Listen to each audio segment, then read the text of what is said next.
warahmatullahi wabarakatuh. Waalaikumsalam warahmatullahi wabarakatuh.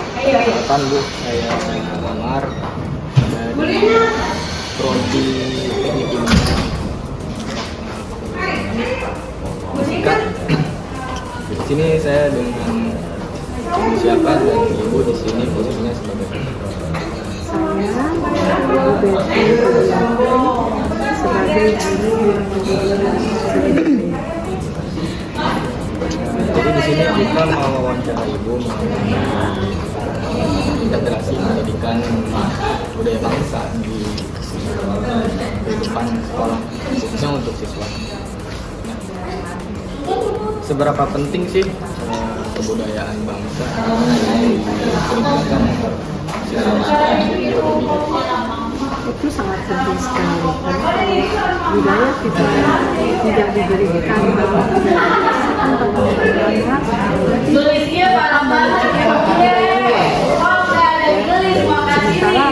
luar tidak sama dengan kita ya. Budaya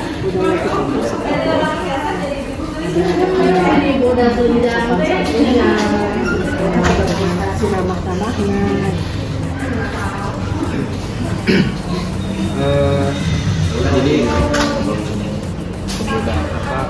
seberapa penting menurut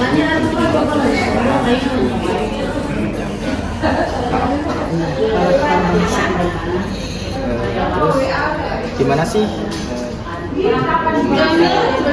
memahami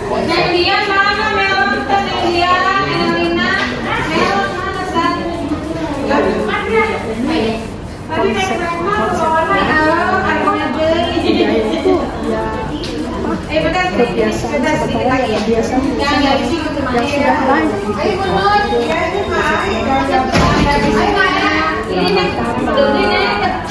kemudian faktornya seperti itu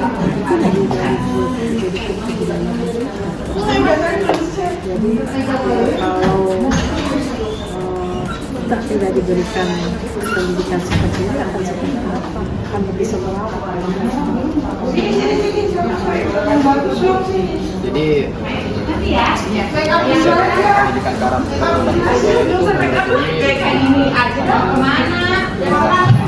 ya pada terus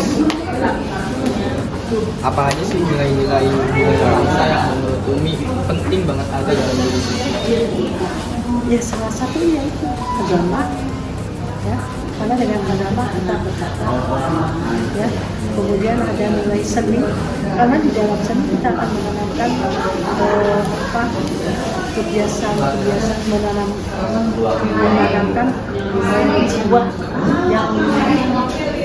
jiwa yang lemah ya, rasa gitu ya, menanamkan rasa itu bisa rasa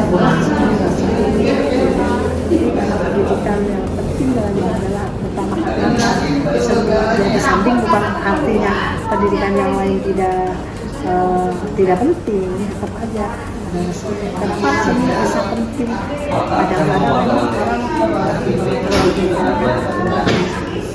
bukan berarti yang lain tidak penting, tapi dengan seni bisa menyelaraskan, bisa menyeimbangkan antara otak anak.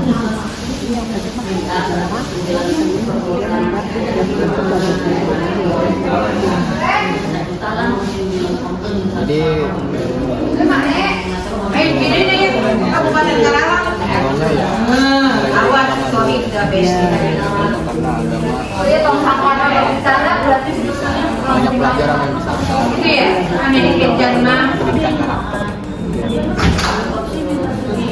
Terus strategi apa sih yang dipakai Umi buat mengintegrasikan pendidikan karakter yang berbasis budaya?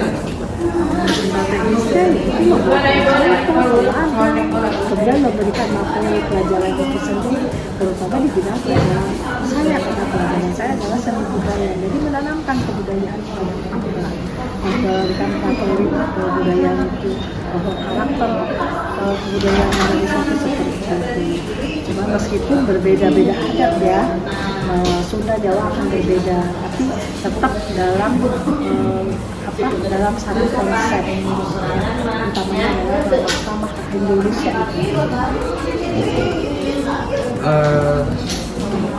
Terus ada nggak sih Mi tantangan dalam menjaga kalau anak-anak?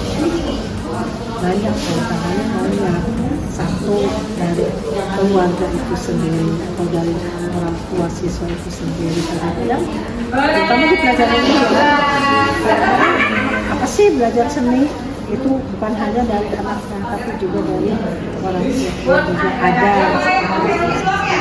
Jadi minat anak itu kurang terhadap pelajaran seni. Maunya budaya luar, band apa gitu. Sementara saya di sini di SMA ini mengajarkan seni budaya kearifan lokal.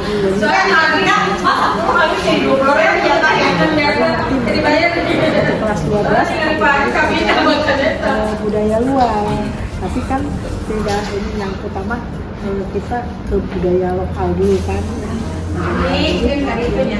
Yang sulit itu apa tuh, tantangan dari sesuatu minatnya, karena bukan hanya minat anak aja, orang tua juga banyak yang motivasinya seperti itu, banyak lah di acaranya. Jadi salah satu tantangannya tuh kayak pola pikir ya, pola pikir, mindset dari anak-anak yang mungkin mereka lihat kayak apa sih belajar kayak gini, belajar apa sih, ngapain gitu ya. Jadi lebih mindsetnya mereka lebih friendly kepada ini, karena memang pengaruh dari luar. Dengan medsos itu kan, di medsos itu selalu bahaya gitu.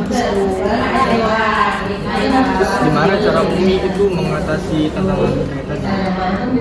Yang pertama kita ada unsur pemaksaan juga sih. Kalau nggak ada unsur pemaksaan, ya dipaksa anak, dibawa ke sini nih, diperkenalkan. Meskipun ada yang cuek-cuek aja, tapi tetap kita paksakan memberikan materi, memberikan materi ini seperti apa, tidak melalui seperti apa. Kemudian juga coba dipelajari, mereka lama-lama timbul suka, jadinya timbul cinta sama budaya itu.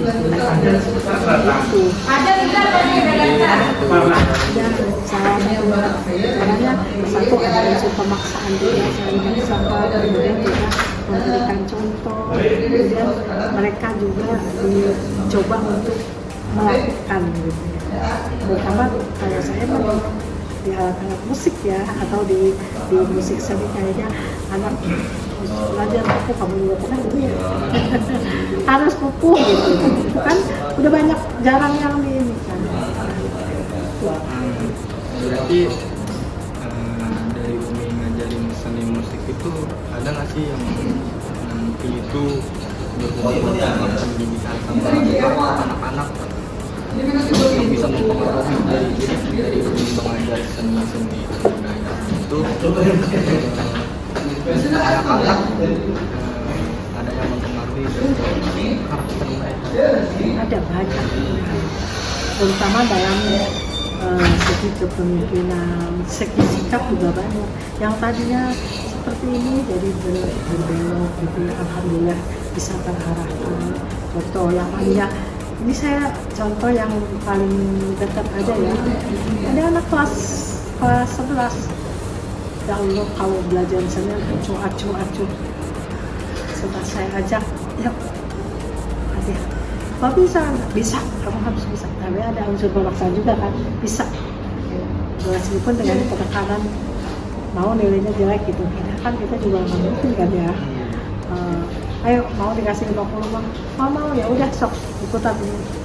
Nah, sekarang itu mereka malah jadi cinta gitu, jadi mau masuk ke ekskul seni di sini, malah cinta pada alat-alat musik ini gitu. Jadi kita mencobanya ini kemudian ditantang, ayo kamu bisa nggak gitu, ditantang mereka. Ketika mereka sudah cinta, mereka berani untuk menantang gitu. Ada dampaknya, ada. Jadi mereka percaya dirinya. Sekarang kayak ketua jadi saya itu yang tadinya tidak bisa apa-apa, tidak mau kena, maksudnya tidak maulah nyanyi aja nggak mau dia, padahal suaranya bagus ya, dari pelajaran sendiri kan. Sekarang saya bisa berdiri menjadi ketua Chandra Gemilang ya, tempatnya seni itu dia bisa ini bisa ngelobiin, jadi ada pendidikan yang mereka pelajari di situ. Jadi dari pendidikan seni pun bisa ini ya, bisa membimbing mereka karakter mereka tuh jadi yang tadinya mungkin kurang percaya diri, lebih percaya diri, terus mengasah kepemimpinan mereka juga kan. Iya, betul di situ. Tadi kan Umi sempat keluarga, jadi menurut Umi seberapa penting sih keluarga dan masyarakat dalam penanaman pendidikan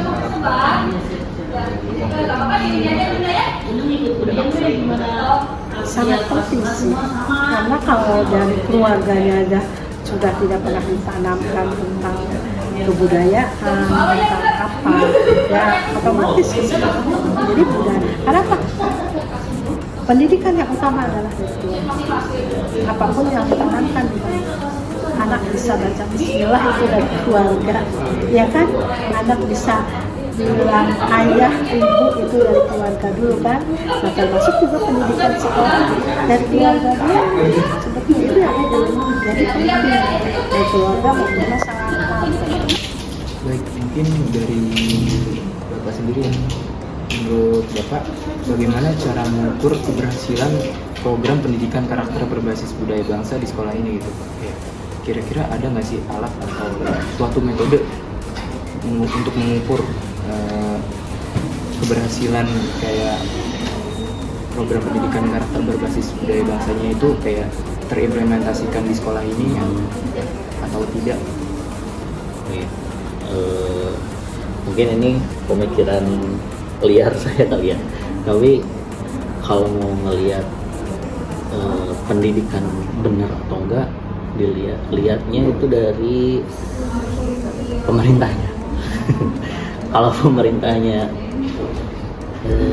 benar, kalau pemerintahnya peka akan keadaan masyarakat, kalau pemerintahnya peduli sama masyarakat, pendidikannya itu berhasil gitu. Karena kan pendidikan nggak cuma ngomongin dari sekolah ya, tapi dari keluarga juga. Nah, kalau pendidikan yang benar, kalau pendidikan yang baik, pemerintahnya juga akan baik. Karena kan pada dasarnya pemerintah juga berasal dari masyarakat. Masyarakat itu pemerintah nanti kembali. Jadi kalau menurut saya ngelihat ke pemerintahnya gitu. Kalau pemerintahnya baik, ya berarti pendidikannya juga berhasil. Karena satu majunya pemerintah kan, majunya negeri juga kan dari pemerintahnya dan masyarakat. Menurut saya lihat aja pemerintah sih. Karena kan pemerintah juga dari masyarakat pada dasarnya. Tapi menurut Bapak sendiri, kalau di SMAN 5 Karawang ini udah terimplementasikan dengan baik belum sih program pendidikan budaya bangsa?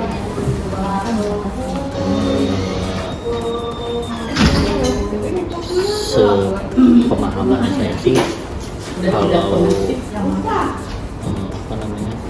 cara mengukurnya mungkin sulit ya, karena kan pasti banyak banget hal yang harus dilihat juga gitu ya.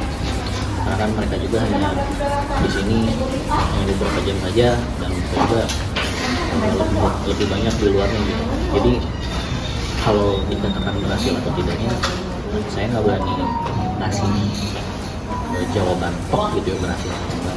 Cuma yang paling bisa saya kasih sih, saya kira guru-guru di sini sudah berusaha, selalu menyisipkan pembelajaran untuk sikap mereka ke depannya, menyempilkan pembelajaran yang memang mereka perlukan untuk masyarakat. Nggak selalu guru-guru itu memberikan materi-materi pembelajaran gitu yang sering diberikan. Contohnya mungkin saya juga kan nggak selalu mengajarkan teori-teori sosiologi, nggak selalu mengajarkan definisi-definisi sosiologi, tapi saya juga menyisipkan bagaimana mereka berteman, bagaimana mereka berinteraksi sama orang lain. Jadi guru-guru di sini juga pasti akan memberikan bekal bagaimana mereka berkehidupan di masyarakat nanti, karena di masyarakat nanti kan ada peraturan-peraturan juga, terus ada bagaimana mereka berbicara dan lain-lain gitu. Jadi guru-guru di sini juga terus gitu memberikan contoh, memberikan baik dan supaya nanti mereka bisa hidup di masyarakat, karena kan pada dasarnya mereka akan kembali ke masyarakat juga, mereka akan membuat peradaban ke depannya gitu. Untuk pertanyaan selanjutnya nih, ya, gimana sih cara Bapak untuk memotivasi para siswa dalam menerapkan dan mengimplementasikan nilai-nilai budaya bangsa? Kayak apa ada suatu pembelajaran tertentu atau ada suatu event tertentu mengimplementasikan budaya bangsa tersebut? Mungkin secara tidak langsung nggak ya. Jadi saya juga di sini sebagai pendisiplinan, jadi tentu saja saya selalu mengingatkan anak-anak untuk selalu berdisiplin, selalu memperhatikan hal-hal kecil gitu seperti peraturan-peraturan kayak bed nama, terus nasi dan lain-lain, itu saya selalu ingetin lah, karena memang di masyarakat itu kan nanti saat kalian kembali ke masyarakat tuh kan tetap ada peraturan-peraturan ya. Jadi saya selalu mengingatkan ke anak-anak kalau mereka itu harus menaati peraturan di SMA itu bukan semata-mata agar mereka tuh lulus atau gimana gitu ya, tapi itu sebagai gambaran gitu, miniatur masyarakat tuh di sekolah gitu. Mereka harus bertutur kata yang baik, mereka harus mengikuti peraturan yang ada dari guru-guru, dari sekolahnya ya, karena di masyarakat juga lebih banyak gitu peraturan-peraturan yang ada gitu. Dan juga kan kalau di sekolah ya, kalau mereka melanggar peraturan itu kan masih diingetin sama guru-guru gitu. Tapi kan kalau di masyarakat, kalau mereka melakukan kesalahan, ya udah mereka dijudge, mereka dihukum dan lain-lain. Nah, di situ saya harap mereka mengerti gitu bahwa sekolah ini tuh bukan hanya lembaga formal yang mereka lulus ya udah aja gitu kan, tapi saya mau mereka tuh belajar dari pengalaman di sini, dari pengalaman mereka menaati peraturan, sehingga langsung pulang aja. itu kan ada peraturan lain yang mengikat mereka juga gitu. Jadi mereka tuh hidup di masyarakat tuh tidak bebas gitu. Karena memang kalau bebas ya, mereka tuh diikat gitu sama peraturan yang tertulis, peraturan yang tidak tertulis. Bagaimana peran guru dalam membimbing siswa untuk mengembangkan karakter berbasis budaya bangsa? Kayak ada cara atau pelatihan-pelatihan khusus nggak sih dari guru di sini untuk menerapkan nilai-nilai budaya bangsa kepada murid-murid yang ada? Cara-cara khusus sih ada, mungkin di beberapa kegiatan seperti untuk semester awal itu ada bagian kepemimpinan itu ada ini. Terus tentu saja kita juga mendorong anak-anak untuk mengikuti eskul-eskul atau organisasi-organisasi di sekolah gitu ya, karena kan saat mereka mengikuti organisasi atau kegiatan-kegiatan energi mereka tuh tersalurkan dengan benar gitu, dengan baik, sehingga dia melakukan hal-hal yang negatif kan. Cuma itu kalau cara-caranya mah cara-cara spesifik gitu ya, itu ada waktu semester awal itu kita mengadakan pembinaan. Oh ya, Jumat juga kalau nggak salah ada keputrian jadi siswa-siswa putri itu pas siswa yang lain Jumatan kita mengikuti keputrian. Terus setiap hari Jumat juga itu kan ada pagi-pagi sebelum pembelajaran, setiap minggunya itu berbeda-beda kegiatannya. Kalau nggak salah minggu pertama itu jumsi, minggu kedua itu literasi, literasi baca buku bareng-bareng di lapangan. Terus ada juga senam bareng di lapangan. Itu Jumat terakhir itu kalau nggak salah, jadi wali kelas masuk ke kelas masing-masing, terus mereka baca Al-Quran bareng, terus mereka mengadakan kegiatan games gitu supaya mereka solid satu sama lain. Itu sih kalau kegiatan spesifik. Cuma kalau kegiatan lain ya itu tadi yang saya jelaskan, si guru-guru juga menyisipkan pembelajaran yang berbau pendidikan karakter ke mapel mereka.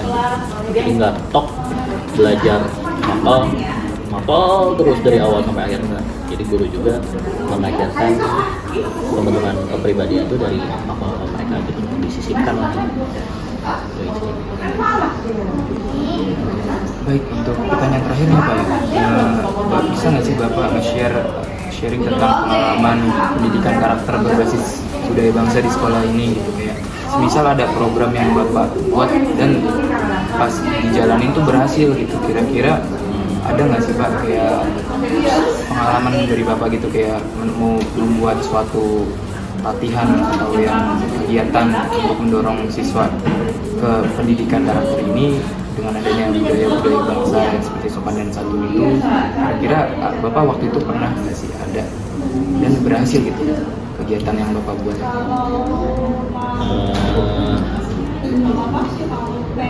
Kembali lagi ya, karena memang saya di sini hanya guru gitu ya, mungkin saya hanya bisa memberikan ide gitu untuk membuat sebuah acara atau gimana. Cuma memang pas semester kemarin kan pembuatan kegiatan pembentukan karakter gitu, kemungkinan khususnya untuk OSIS gitu ya, saya kira itu berhasil gitu membuat OSIS itu mengerti bagaimana bentuk organisasian, bagaimana kehidupannya gitu.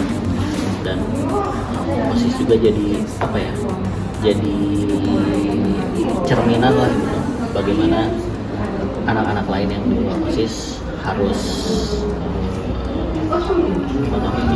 gitu. Jadi bahasa mudahnya begitu ya, jadi anak OSIS itu jadi contoh lah gitu, jadi suri teladan lah gitu ya. Jadi contoh bagaimana seharusnya mereka menjalani kehidupan di sekolah. Itu sih kalau kegiatan benar-benar kegiatan lah ya, kayak gitu sih saya selip-selip di apal aja sih.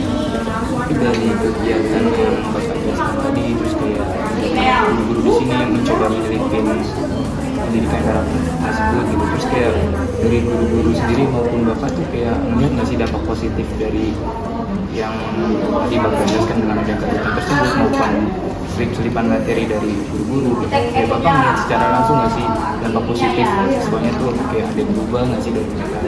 Iya, tentu saja pasti ada yang berubah dari sikap-sikap makanya gitu kan. Pada akhirnya mereka hanya di sini hanya 8 jam gitu ya. Jadi kita hanya melihat apa yang ada di sekolah gitu. Kan banyak juga ya kejadian-kejadian di sekolah bener gitu ya. Atau di luar kayak gimana? Itu banyak juga kasus-kasus kayak gitu. Cuma ya gitu. Kalau di sini mah ya itu aja ya kelihatan gitu. Apalagi anak-anak juga tahu gitu, salah satu tujuan ke sekolahnya kan pengen kepentingan, pengen lulus dan lain-lain. Jadi mereka sebisa mungkin menjaga sikap mereka lah, tetap berada di jalur itu. Jadi tentu saja kelihatan di sini gitu sih. di sekolah ya pasti kelihatan banget lah ya Pak ya. Ya kelihatan di sini masih kelihatan Tahu lah di luar kayak gimana gitu. karena itu emang salah satu ini ya apa namanya rintangan juga gitu sekolah, makanya sekolah juga apa ya harus punya ini apa namanya harus berkomunikasi dulu gitu sama orang tua. Jadi sekolah tuh harus punya komunikasi gitu sama orang tua. Kita harus tahu bagaimana anak belajar di rumah dan orang tua juga harus tahu anaknya bagaimana di sekolah. Jadi harus ada komunikasi dua arah gitu dari sekolah sama orang tua supaya pendidikan itu benar-benar berjalan. Karena kan gak jarang ya saya akui orang tua juga kadang ada yang hanya menunjukkan saja gitu tanpa adanya komunikasi gitu sekolah. Mungkin orang tua yang bilang pokoknya mangga lah kita awet misalkan lulus.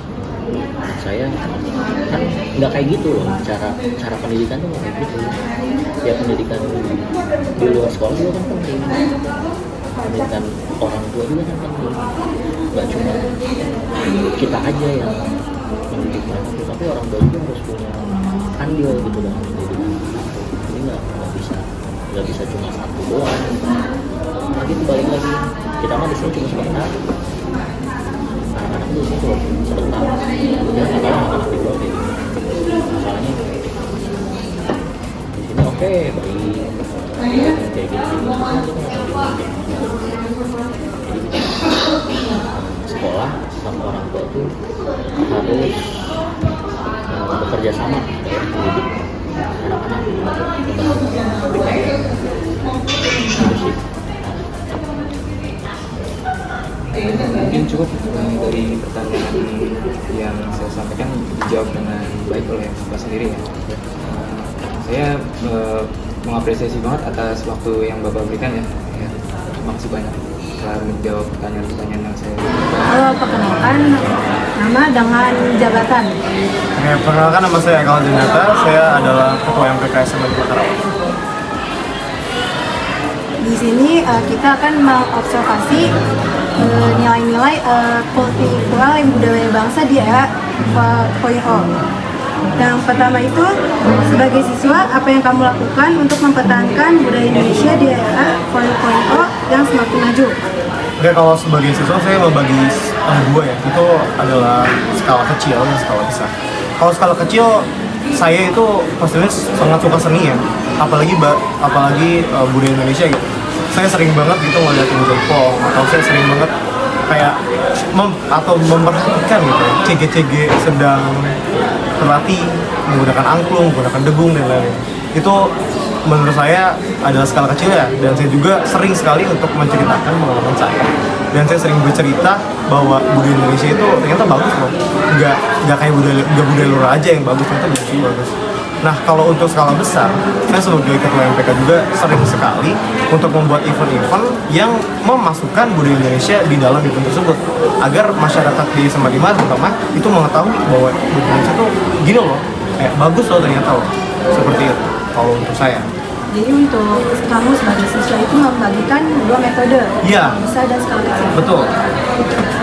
Jadi untuk pertanyaan yang kedua, bagaimana sikap kamu menanggapi banyak budaya luar yang masuk ke Indonesia seperti Korea, Jepang, dan lain-lain? Menurut saya sendiri ya, saya sih tidak terlalu masalah kalau ada budaya luar yang masuk.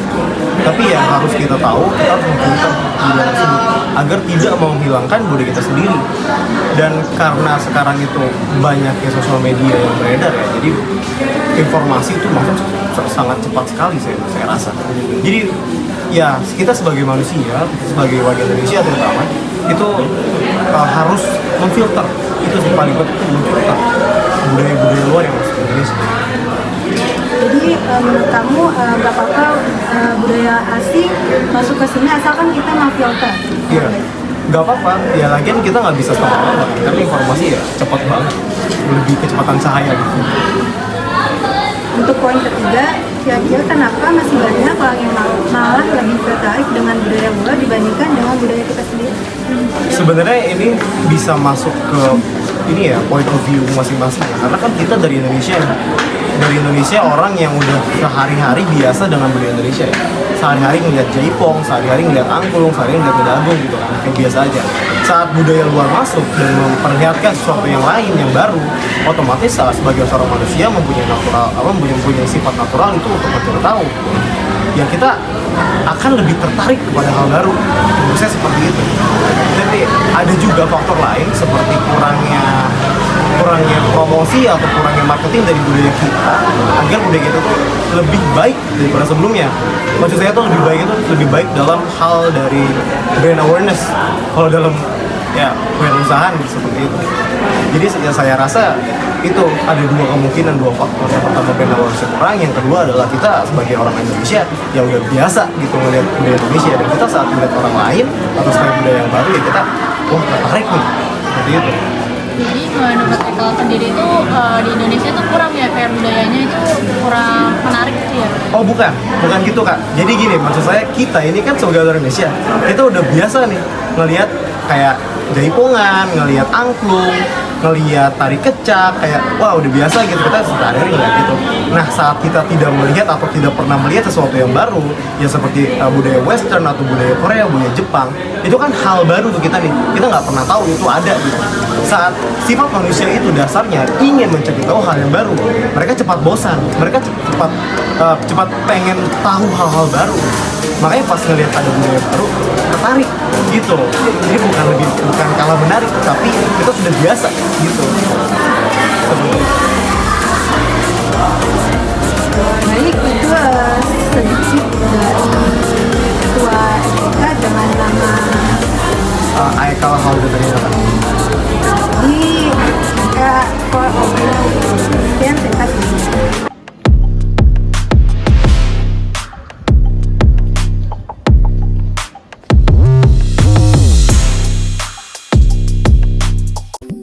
If the sun refused to shine